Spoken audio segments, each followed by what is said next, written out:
Joining us, this is the France 24 debate. We're asking if Germany can save Europe ahead of a crucial vote in the Bundestag to approve a enhanced European Stability Fund. With us to talk about it, Euro MP Markus Ferber of Germany's ruling Christian Democrats. He joins us from Strasbourg, France.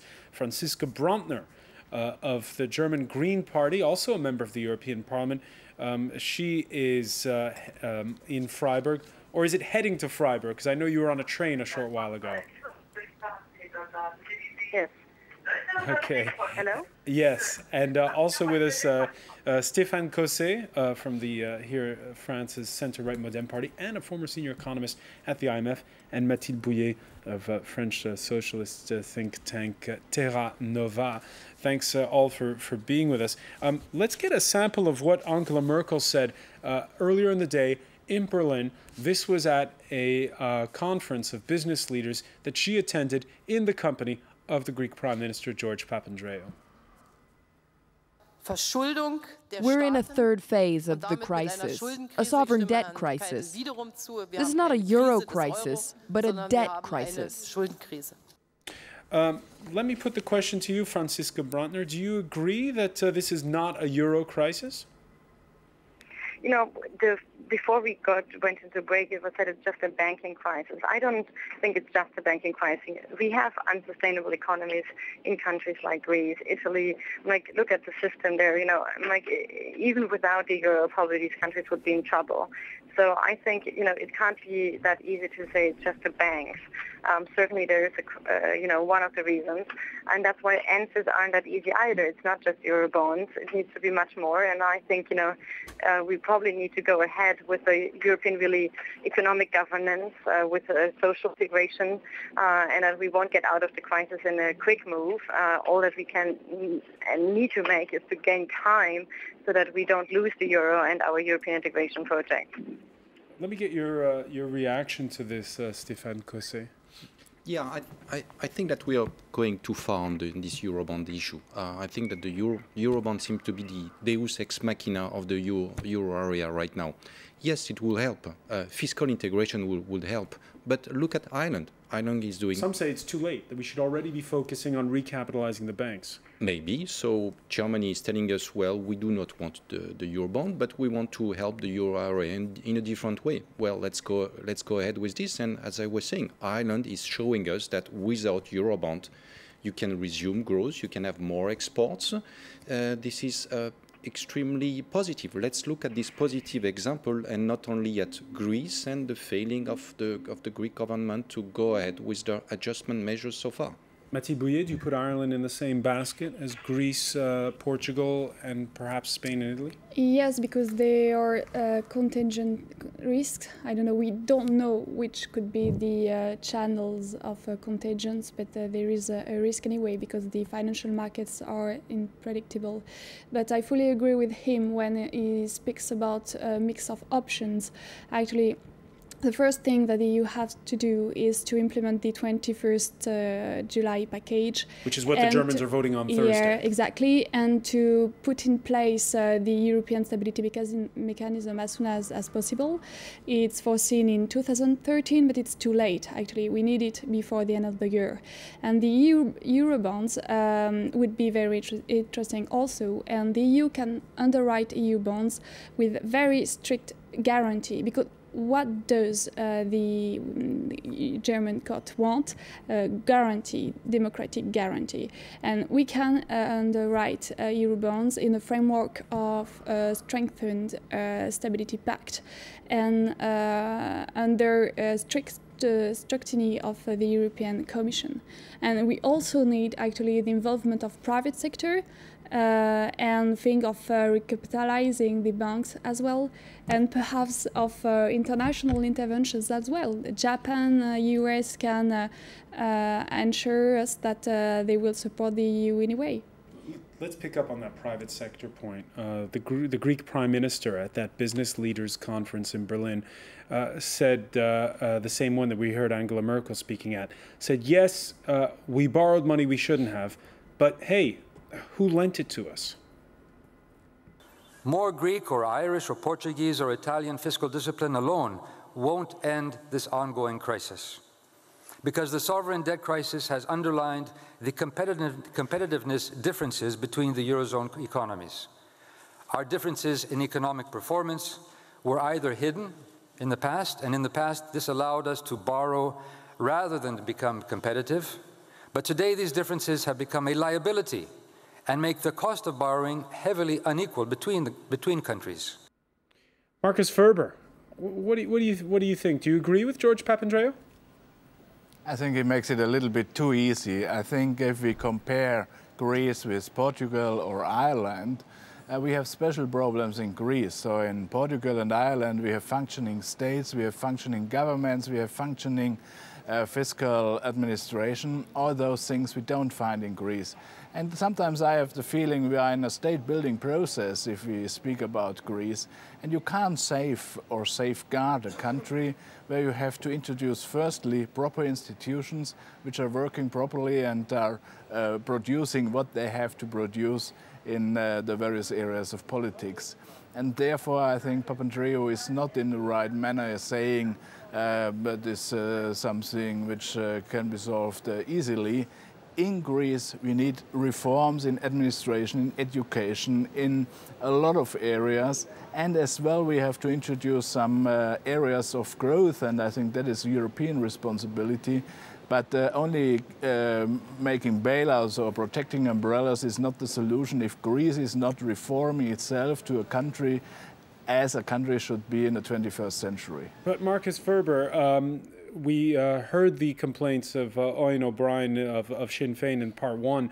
The point a lot of people are making is that shouldn't we be looking at the bank's responsibility in all of this, that we're looking too much, that it's too easy politically to just blame it all on the feckless Greeks? Yeah, but it's very interesting to hear from Ireland something about the banking sector, as Ireland was safeguarding banks in an amount Ireland can't afford. And that was the reason Ireland had problems. Of course, we have to introduce rules for the financial markets. Of course, we have to introduce rules for the banking sector. But then I would appreciate if Ireland and the Council would support the ideas of the European Parliament in short selling, in uncovered CDS, for example. We speak about derivatives. We speak about the marketplace infrastructure regulation in a few months. We spoke already about the structure of surveillance, where Ireland was not in the first row supporting the European Parliament, and therefore I think Mr. O'Brien can improve a lot of ideas in Ireland, and then he can come back to such kind of discussions. Franziska Brandner, let me ask you the question. When it comes to the banks, we heard a moment ago Mathilde Bouillet mentioning that the bank's participation under the current EU plan is voluntary. Do you think that that the EU is being too nice to the banks?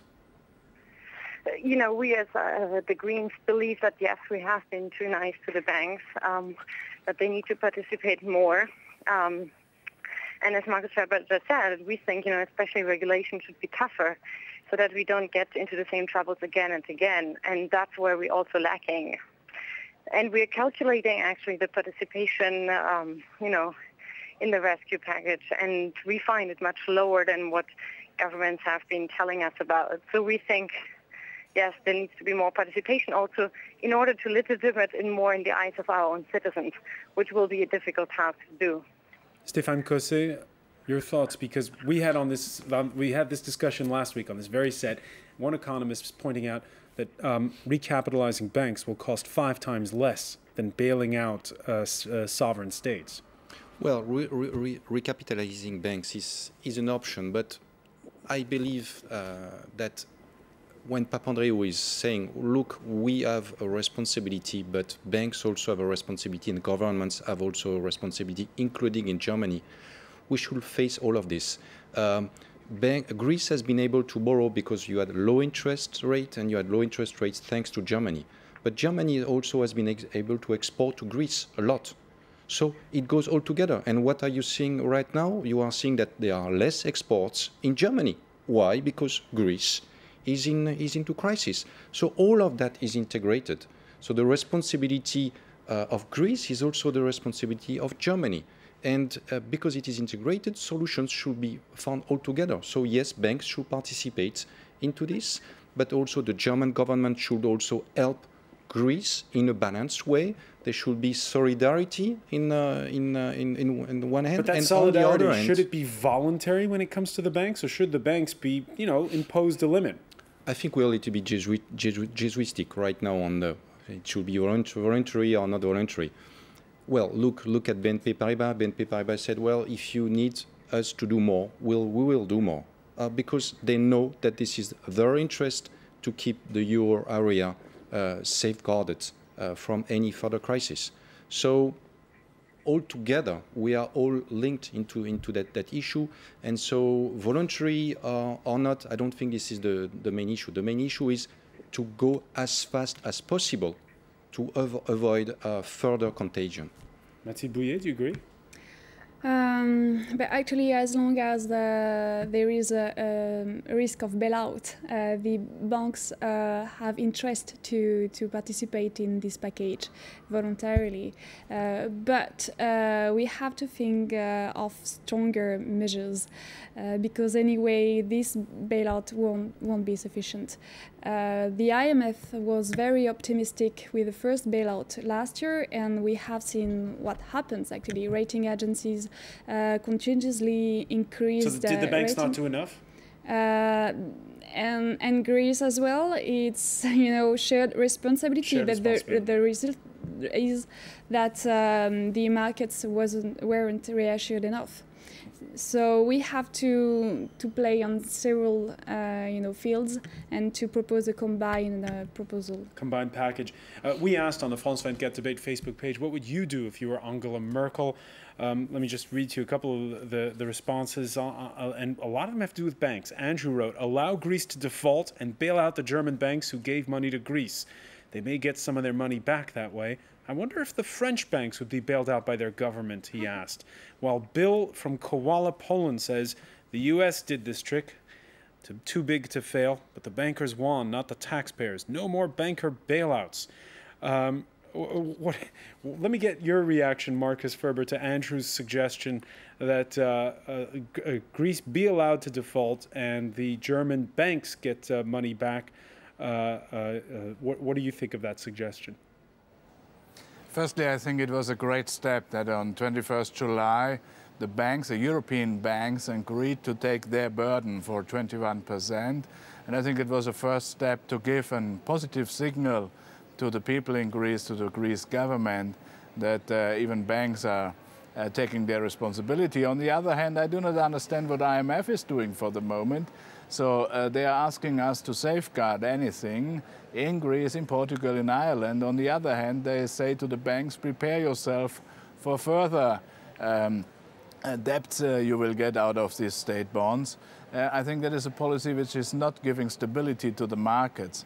We do not have to safeguard the banks. In that case, if they bought state bonds, now we have to protect them. But on the other hand, 2 years ago, when we made huge packages for giving some incentives for the economy, everyone said, look, state bonds are the safest one can buy. So we are victims of our own policy a few years ago.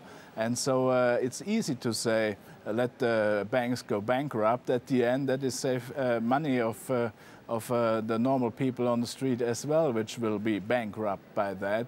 So everyone is linked to everyone, and that has to be taken into account. So we are not safeguarding banks, we are protecting the euro, and the euro is attacked by other currencies in the world, and that is our responsibility we have to deal with. As Monsieur Crozet said, we are very closely linked inside the European Union, inside the Eurozone, inside the internal market, and that has to be taken into account that decisions in Greece are influencing German economy and decisions in Germany are influencing France or Italian economy. And though we are in the same boat, so we have to protect ourselves together.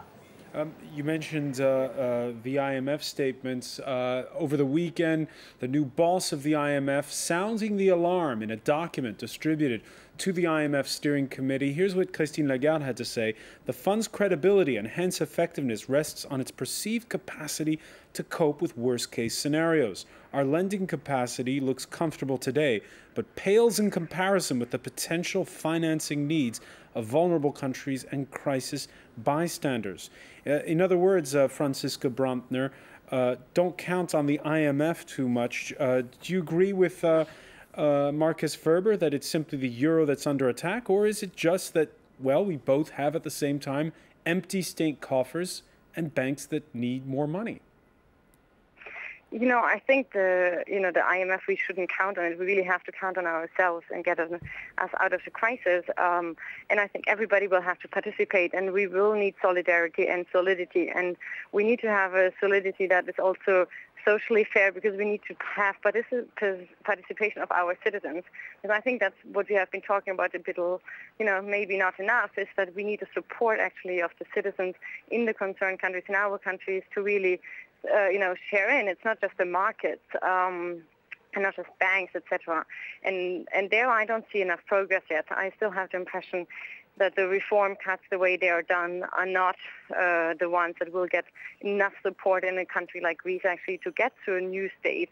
And I agree with Markus Ferber that it's probably state building that we're doing, like we might need in Italy.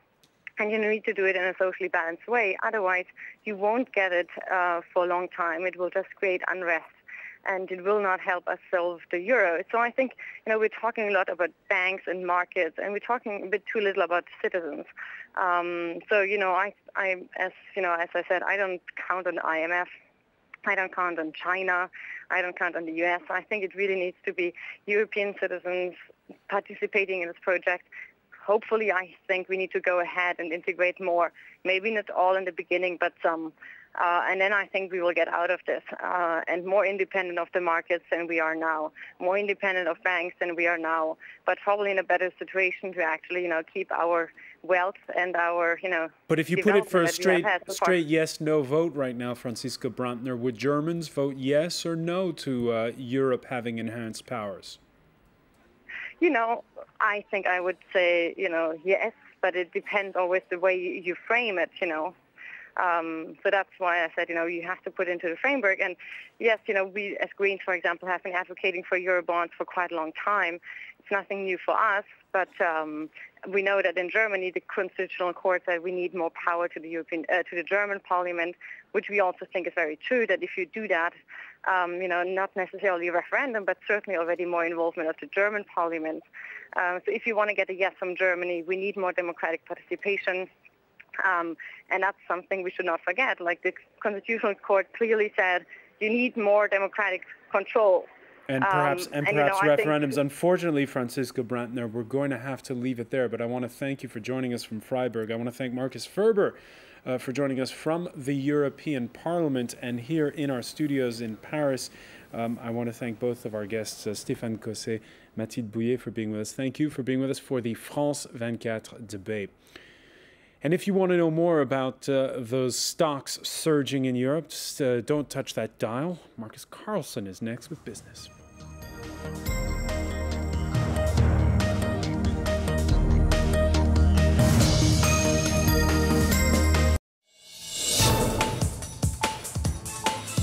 They hail from all over the rugby world, from New Zealand to South Africa to Argentina, to join the prestigious Top 14 league with the French rugby elite.